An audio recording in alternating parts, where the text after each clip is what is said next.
বিএনপির স্থায়ী কমিটির সদস্য আমির খসরু মাহমুদ চৌধুরী বলেছেন, শেখ হাসিনা এককভাবে নির্বাচন ও গণতন্ত্রকে ধ্বংস করেছে। এখন ভিন্ন শক্তি অন্য পন্থায় গণতন্ত্র নির্বাচনকে ধ্বংসের চেষ্টা করছে। বিকেলে জাতীয় প্রেস ক্লাবে ইফতার মাহফিলের আয়োজন করে কিশোরগঞ্জ জেলা জাতীয়তাবাদী ছাত্র ফোরাম। এতে প্রধান অতিথি হিসেবে উপস্থিত ছিলেন অ্যাডভোকেট ফজলুর রহমান। বিশেষ অতিথি হিসেবে উপস্থিত ছিলেন বিএনপির সাংগঠনিক সম্পাদক ও কিশোরগঞ্জ জেলা বিএনপির সভাপতি শরীফুল আলম ও ছাত্রদলের সভাপতি রকিবুল ইসলাম রাকিব।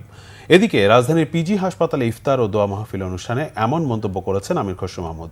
তিনি বলেন, বিগত দিনের মতো গতানুগতিক রাজনীতি চলবে না। শেখ হাসিনা পালিয়ে যাওয়ার পর দেশের মানুষের মনোজগতে পরিবর্তন এসেছে, তা বুঝেই রাজনীতি করার দিক নির্দেশনা দিয়েছেন পার্টি নেতাদের।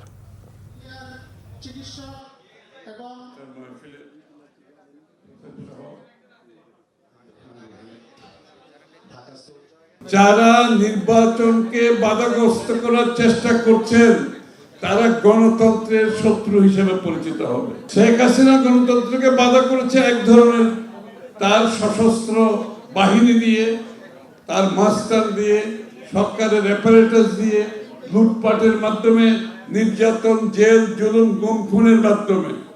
এখন যারা গণতন্ত্রকে, নির্বাচনকে ব্যাহত করার চেষ্টা করছে তারা একটা ভিন্ন পথে চলার চেষ্টা করছে।